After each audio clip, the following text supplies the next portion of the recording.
नमस्कार दोस्तों, आपके अपने ही चैनल पर स्वागत है। दोस्तों आज की वीडियो में हमने सीटेट ईवीएस में मोस्ट इंपोर्टेंट क्वेश्चन जो पूछे गए हैं वो आज की वीडियो में हमने लिए हैं। और दोस्तों आप इन क्वेश्चनों को कितना हल कर सकते हैं कमेंट में अवश्य बताना। जैसे कि पहला क्वेश्चन आपका यही है जो 90 नंबर पे है। हाथियों के विषय में बताना है कि कौन सा सही है। हाथी बहुत कम आराम करते, यह एक दिन में केवल 2 से 4 घंटा सोते। बिल्कुल सही बात है दोस्तों, ये सही है। उसके बाद एक बड़ा हाथी एक दिन में 200 केजी से अधिक पत्ते। दोस्तों जो हाथी है वो 200 केजी नहीं खाता, जबकि 100 केजी खाता है जो एक अडल्ट एलिफेंट है। आपका बी गलत है, तो उसके बाद बी काट देंगे।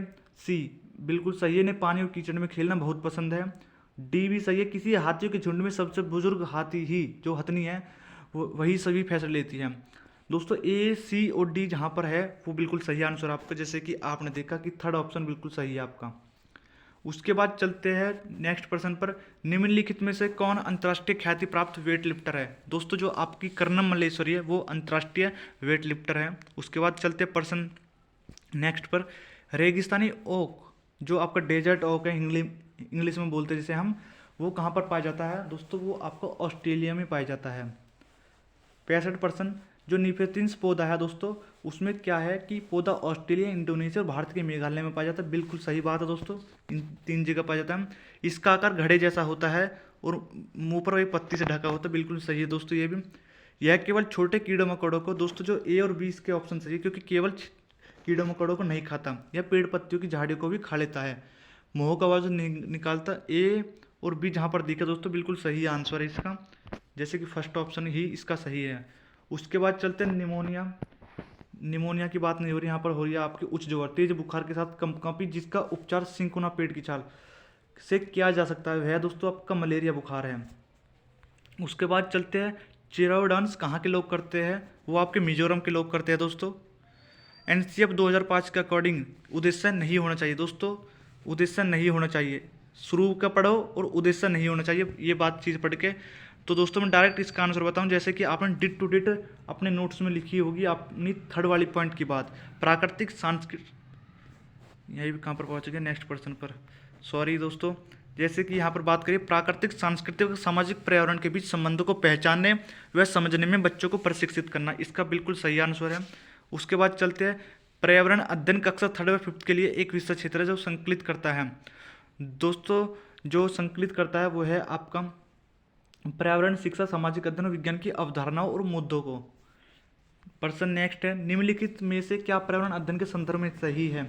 दोस्तों इस क्वेश्चन को पढ़ने से पहले मैं आपको बताऊं, जो फर्स्ट क्लास है और सेकंड क्लास है इसमें ईवीएस को स्पेशल में नहीं पढ़ा जाता, बल्कि इन दोनों क्लासेस में जो ईवीएस पढ़ाई जाती है वो आपकी लैंग्वेज और मैथ के माध्यम से पढ़ाई जाती है।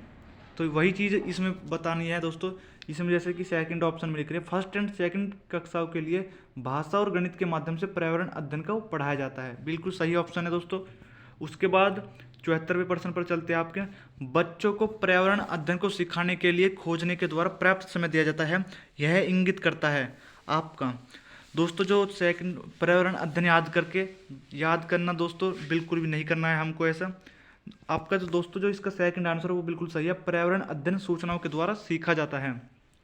उसके बाद 75वां क्वेश्चन है, इसमें दोस्तों पर्यावरण अध्ययन के पाठ्यक्रम को सुझावित प्रकरणों का उप प्रकरण। दोस्तों प्रकरण और उप प्रकरण दोनों अलग है। प्रकरण है आपकी मेन थीम और उप प्रकरण है आपकी सब थीम। जैसे कि यदि आप हिंदी में कंफ्यूज हो तो एक बार इंग्लिश में चेक कर लेना, जैसे कि यहाँ पर है सब थीम। सब थीम अपनी आपकी दोस्तों 6 थीम है। कौन कौन सी, फैमिली एंड फ्रेंड जो मेन थीम की बात है, फैमिली एंड फ्रेंड, फूड है दोस्तों, उसके बाद वाटर है, वाटर के बाद दोस्तों आपका शेल्टर है, ट्रेवल है और things we make and do. दोस्तों 6 थीम है ये, इनसे अलग जो भी इस ऑप्शन में है वही इसका करेक्ट आंसर है। दोस्तों जानवर में मेन थीम नहीं आती, इसका करेक्ट आंसर है। उसके बाद चलते नेक्स्ट प्रश्न पर। निम्नलिखित में से क्या पर्यावरण अध्ययन के शिक्षक के लिए वांछनीय गतिविधि है। दोस्तों जो इसका आंसर है वो है आपका सेकंड आंसर बिल्कुल सही है दोस्तों। उसके बाद चलते हैं नेक्स्ट प्रश्न पर। निम्नलिखित में से क्या पर्यावरण अध्ययन में बच्चों के द्वारा ज्ञान की रचना में महत्वपूर्ण है। दोस्तों जो ज्ञान की संरचना में महत्वपूर्ण बच्चों का सक्रिय भाग लेना, बिल्कुल सही है, बच्चों के समुदाय के सदस्य हैं।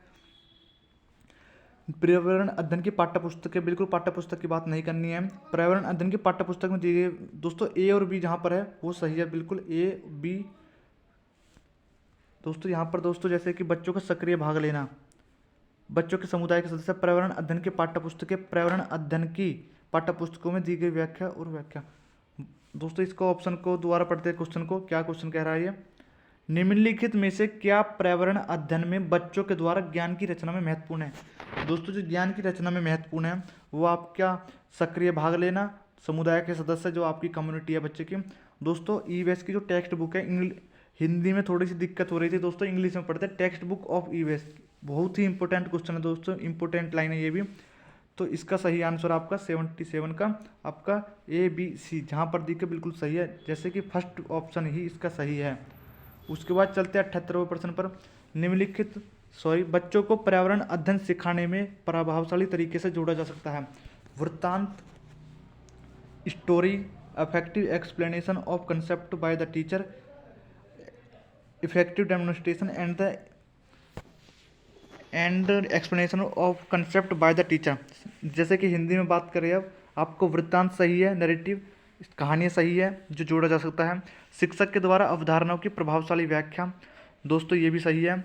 उसके बाद चलते हैं आपके शिक्षक के द्वारा अवधारणाओं का प्रभावशाली प्रदर्शन और व्याख्या। दोस्तों जो इसका आंसर है वो है आपका ए बी और सी इसका करेक्ट आंसर है, जहाँ पर ये दिखे वो सही आंसर है। ए बी सी इसका थर्ड ऑप्शन बिल्कुल सही है दोस्तों, A B C fourth sorry. उसके बाद चलते नेक्स्ट प्रश्न पर। पर्यावरण अध्ययन के शिक्षक के द्वारा बच्चों को जानवर का अवलोकन और उनका चित्र बनाने को प्रेरित करने का उद्देश्य है। दोस्तों जो पर्यावरण अध्ययन के शिक्षक के द्वारा बच्चों को जानवर का ऑब्जर्वेशन करना और उनका चित्र बनवाने का क्या है, बच्चों में सृजनात्मकता का विकास करना। ओके दोस्तों ये भी बिल्कुल सही है। अवलोकन और रचना कौशल का विकास करना, ए भी सही है, बी भी सही है। बच्चों में सौंदर्यगत संवेदना का विकास करना, ए बी सी तीनों सही है दोस्तों, जहाँ पर दिखे बिल्कुल सही है। फोर्थ आंसर इसका सही है दोस्तों। उसके बाद चलते हैं निम्नलिखित में से क्या पर्यावरण अध्ययन को सीखने का सबसे प्रभावशाली संसाधन है। सबसे प्रभावशाली संसाधन आपका फैमिली मेंबर, समुदाय के सदस्य है और आपका क्लासरूम है। आपका क्या है दोस्तों, आपका क्लासरूम है और या समाचार पत्र न्यूज़पेपर है। तो दोस्तों जो ईवीएस को सीखने का सबसे प्रभावशाली कारक है, जो सीखने का सबसे इम्पोर्टेंट है वो दोस्तों आपका दो ही ऑप्शन बिल्कुल सही है। आपका पर्यावरण, परिवार के सदस्य और समुदाय के सदस्य जो ईवीएस को सबसे प्रभावशाली संसाधन है। उसके बाद चलते नेक्स्ट प्रश्न पर। निम्नलिखित सीखने के कौन से सिद्धांत का पर्यावरण अध्ययन में अनुसरण होता है। दोस्तों आपका ईवीएस है उसमें जो अध्ययन होता है वो होता है आपका ज्ञात से अज्ञात की ओर, अज्ञात से ज्ञात की ओर, अमूर्त से मूर्त की ओर, वैश्विक से स्थानीय से। दोस्तों वो ग्लोबल से लोकल होता है। ये इंपॉर्टेंट क्वेश्चन है दोस्तों, बिल्कुल सही है ये। उसके बाद चलते हैं निम्नलिखित में से सूची में से कौन सा दूसरे से भिन्न है। दोस्तों इसमें दूसरों से भिन्न बताना है आपको। कछुआ, घड़ियाल, कौवा, बत्तख, मछली। इसमें कौवा बिल्कुल गलत आंसर है इसका। उसके बाद चलते हैं नेक्स्ट प्रश्न पर। इसमें ये देखना है दोस्तों हांगकांग, केरल, कश्मीर, गोवा, इनकी जो खाने की चीज़ें है वो कहाँ पर है। तो नारियल के तेल में बनी जो मछली दोस्तों वो आपकी गोवा में है। कश्मीर में क्या है दोस्तों, सरसों के तेल में बनती है। उसके बाद जो केरल है, केरल टेपियोका है। हांगकांग है उसमें आपका लास्ट ऑप्शन है दोस्तों छोले भटूरे वाला। छोले भटूरे वाला नहीं दोस्तों, इसमें पका हुआ सांप खाया जाता है हांगकांग में। दोस्तों जो छोले भटूरे है इसका ऑप्शन इन्होंने नहीं दिया, गलत प्रिंट हो गया दोस्तों। उसके बाद इसमें से देख लेना दोस्तों कौन सा आंसर सही है। बस दोस्तों बेसिक कंसेप्ट क्लियर होने चाहिए। निम्नलिखित में से पक्षी जो गर्दन को आगे पीछे करता है। दोस्तों जो आपका मैना पक्षी है वो गर्दन को आगे पीछे करता है। उसके बाद ये थी दोस्तों आज की वीडियो जिसमें हमने आपको कंप्लीट वीडियो में कराया आपके क्वेश्चन। तो यदि आपको वीडियो अच्छी लगी हो वीडियो को लाइक करें, चैनल को सब्सक्राइब करें ताकि अगली वीडियो आप तक पहुंच सके। धन्यवाद।